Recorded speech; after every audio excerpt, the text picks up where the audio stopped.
ولی تماشاوان جاش خواه و عراق کریزکتی کادید چه یعنی قدش کریزا خالینا باوالانا به یکیش کریزین گلکن جدی که باروکا عراق گرتیه مجارا دلاریه کنترل نکردن دلاری چون دلاری جه بود دروی ولات و اندزان سنورین عراق وکرینه به هر آوای به ایدی قدغه کرنا راکشان دلاری جه بانقین عراق و بخوشی دبه پرزگیری که جدی دروز بکه دکتور هرم ریبارا و مستعزانینگ هی و شهرزای بازار اندارایه نهال استودگید گرمه دکتور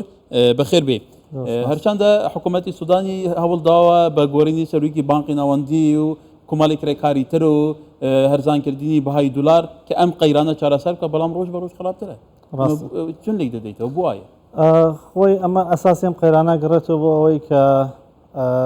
بانقی نواندی امریکا چند جارک هشداری داوته که بانقی مرکزی عراق و حکومت عراقی که دلار يعني بارس بيكر نوتش من درويكي زوري دولار هي العراق وانش دولاركو بشكل اساسي نتوي ولاتا كان بين انا بدسي او دوله نارانه كل كلام منطقه كان فتشن رينماي وتشن اوي كان دا حكومه العراقي بو اوي كرجه بقرا شنو دروي دولار اكامي هر جبجكدني هر رينماي وقرارات اجلماقي مركزيه وبو ماويش كم يجبيكري بازار كان توشي كم بنوي دولار كلكاتك اما طلبك زور لسه دولار لبازار الداخلي كان هي اماش بوته هو اوي ك سوربوني امريكا كان لسر اوي ك كنترولي دولار بكري العراق ولذلك شو زختي اقليمي لسر حكومتي عراقي بو اوي ك ام بريرانه جبجنا كريم بوته هو اوي ك حكومتي عراقي لدوخشي دجواره لدوخشي اوايا ك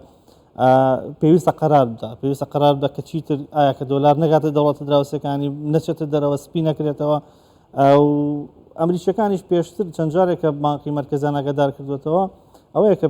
خۆشیان سێرڤەیشیان کردووە لە عێراق و گەیشتونەتەوە نەتیجەیە کە بازاڕە داخلیەکانی عێراق لە حاڵەتی ئێستاە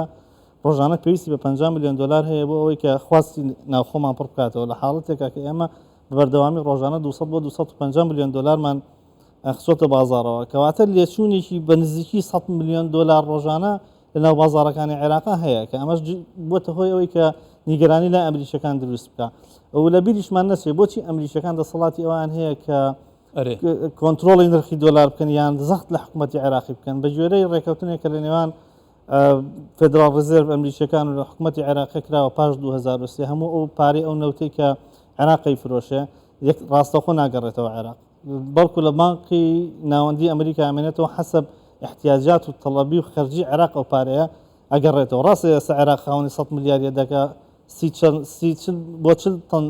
زێڕی هەیە یەدەکی هەیە بەڵام ئەمە پێویستە بزانین کە هیچی لە بانقی ناوەندی عێراقا نیە هەمووی لە فدرال ڕزێرڤی ئەمریکایە حسب تەڵەب و خەرجی ئێمە ئەیدەنەوە و بە گوێرەی ئەو ڕێکەوتنەش کە لە نێوان ئەمریکیەکان و حکوومەتی عێراقی کراوە ئەگەر هات و حکوومەتی عێراقی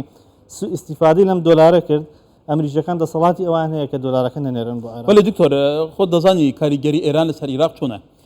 یعنی لە بینی هەناردەکردنی ئەم دۆلارە بۆ ئێران و بریاری ئەمریکا ینی پێت وایە عێراق کامیان جێبەجێیەکە خۆی وەکو لە بیداری شاوتم ئێستا لە حاڵەتێک ینی ئەبێ بڕیارێکی چارەنووساز بە ئێران ینی ئەگەر ئێمە بێت و ڕێنمایی و مەرجەکانی ئەمریکا سەبارەت بە کۆنتڕۆڵکردنی لێچوونی دۆلار لە عێراق چارەسەر نەگرێ نتیجەکەی دیارە نتیجەکەی ئەوەیە کە چیتر دۆلار ناگاتە دەزانی پێشتر وابزانم یاریدەدەری وەزیری گەنجینەی ئەمریکا هاتە بۆ عێراق چەند جار لەسەر ئەم پرسە بێشکراوە لە نیویۆرک گوت و بێشکراوە کەواتە تا ئێستا چارەسەریەکی بنگەهینی کونکرێتی نییە بۆ مەسەلە ئەگەر ینی چارەسەرەکە بەو شێوەیە یعنی لە ئاستی چاوەڕوانی ئەمریکیەکانە نەبوو هەتاوەکو ئێستا لەبەرەوەی ئەبینین کە سەر ڕایدابەزاندنی نرخی دۆلار لە بانقی مرکزی بۆ 132,000 کەی خاتە بازار هەتاوەکو ئێستاش نرخەکەی لە ئاستێکی باڵای ماوەتەوە و یەک شتیش کە زۆر ئەمریکیەکانی دڵنیا کردەوە ئەو بوو کە لە مانگی 12 ساڵی ڕابردووە کە نرخی قەراراتەکان لەسەر بانقی ناوەندی عێراق جێبەجێکرا لەلایەن ئەمریکیەکانەوە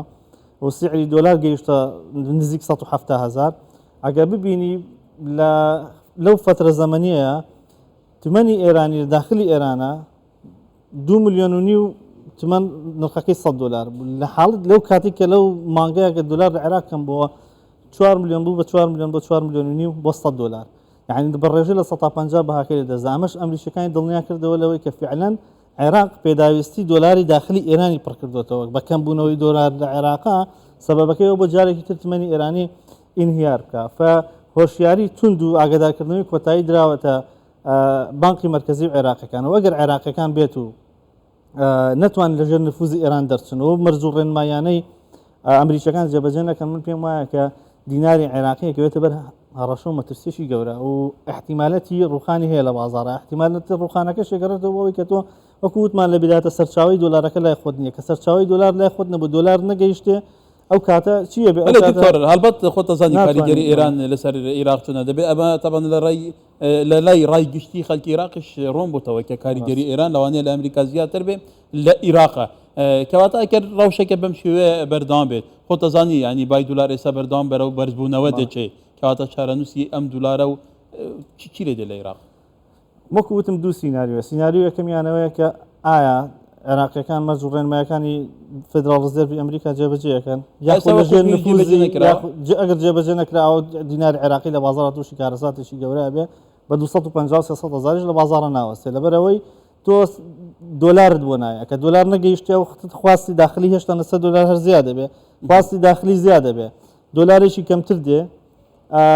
و ئەو وەختە تەڵەب لەسەری زیادە بێ کە تەڵەب لەسەری زیاد و سعری دۆلارەکە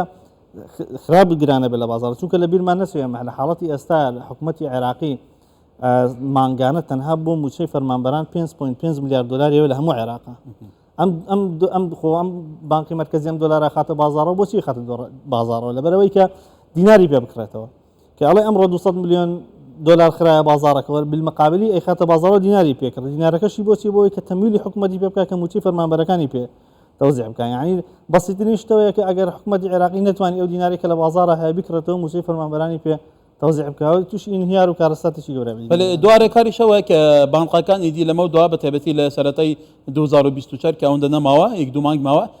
بهيش بنك كان العراق دولار نادن بدينار راكشي. أماش بالشكل لو رين ما يعني كأمريكا كان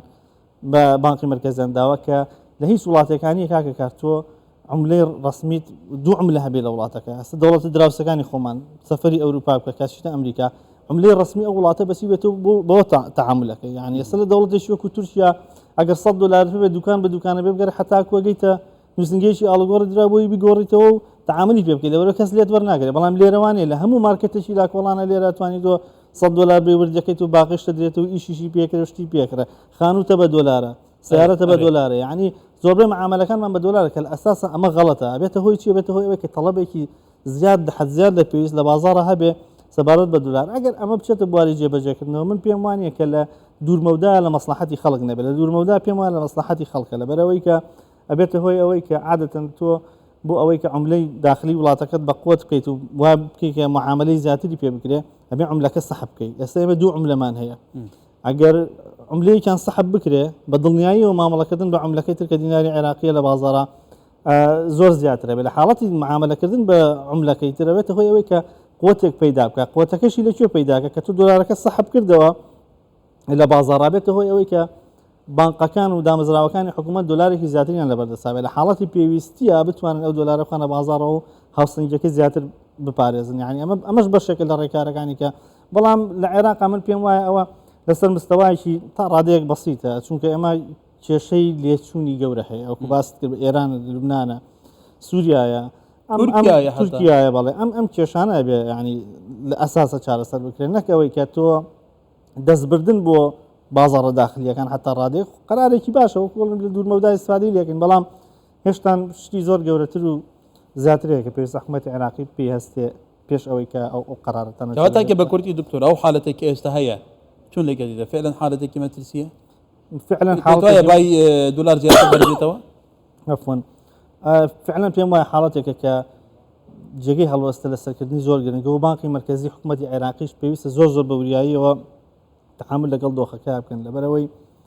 جوڵانی عملە شتێکی ئاسان نییە یعنی ئێمە لە دوو سێ ڕۆ کاریگەری خراپ لەسەر وەزعی خەڵک و وەزعی وڵاتەکە بەگشتی دروست دەکات بە تایبەتی ئێمە کە هەموو شتێکمان لە دەرەوە ئەهێنین و هەموو تعاملاتێکمان بە دۆلارە هەر دۆلار 1000 زیاد بێ لەسەر سنوورەکانەوە 1000 چێتە سەر ئەو شتومەخی کە دێتە ناوە لەسەر ژیرفانی هاوڵاتی زیادە بێ و خاڵێکی تریشەوەیە کە ئەگەر بۆ نمونە دۆلار بەم شێوەیە سیعری گران بێ و بەردەوام لە بەرزبوونەوە بێ ئەوەیە کە چینی متەوەسط و فەقیرەکە هەتا دێ زیاتر فەقیر لەبەرەوەی کێبڕکی بازاڕیان پێ ناکرێت و بنەتیجە بێتە هۆی ئەوەی کە عێراق تووشی دۆخێکی ناجێگیر و نالەبار بێتەوە و من هیچ بە دووری نابێنم ئەگەر ئەم شتانە یعنی ئێمە بە باسی ئەم لایەنەیەکەین باسی ئەومان نەکردو کاگەر لەگەڵ ئەمریشەکانە ڕێککەوتن سعرەکە جێگیرە بێ ئەگەر هاتوخواانە خواستە ڕێ نەکەوتن لەگەڵ ئەمریشەکانە 250,000 300 پێم وایە سعری زیاتری شەبینێ و خەتەرەکەش چیە بۆ منەکە عملەیەک جوڵە ئەکات لە بازار لە وڵاتە هەر شتومەجێک لە ناو بازارەکە 1000 دینار سعری زیادەکە عملەکەش دابەزێتەوە 1000 دینارە جاریشکە نایێتەوە شوێنی خۆی بله دکتۆر تأثیر لە کۆی گشتی لەسەر مستەوای شخص و لەسەر مستەوای حکومی و کۆی گشتی اقتصادی عێراق بله سپاس دکتۆر هەرێم ڕێبار مامۆستای زانینگەی و شارەزای بیاوێ بابەت و پرسێنداڕایی و ئابووری سپاس دکتۆر سپاس بۆ ئێوەش